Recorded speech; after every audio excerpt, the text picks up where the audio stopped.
So let me just cut to the chase. We were able to compromise every system we laid eyes on in substantial and essentially complete ways. We were able to fabricate election results. We were able to fabricate audit logs in pretty much every way you could possibly perform it. There was very little security infrastructure that was left standing after the 3 teams were done. Okay.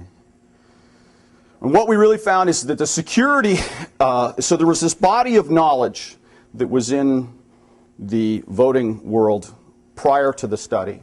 And we actually used that as our starting stat. We found that all of those vulnerabilities that were in the literature, we were able to rediscover and confirm that they were actually there.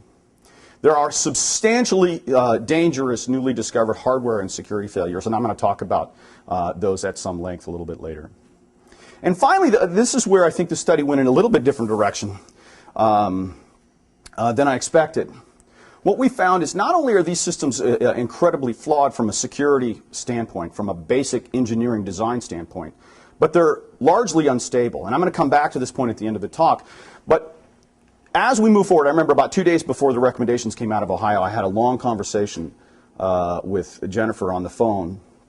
And one of the things that I told her is, you know, Ohio elections are going to be complicated enough, but the problem that they're going to face, not tomorrow, but in the next year, in the next 5 years, is not simply getting the right results out of an election, but making the election work at all.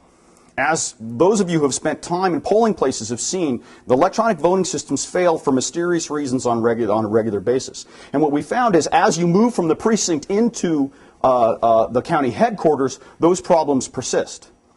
Home to me. Any system that requires the election officials to become information security expert is going to fail. Right?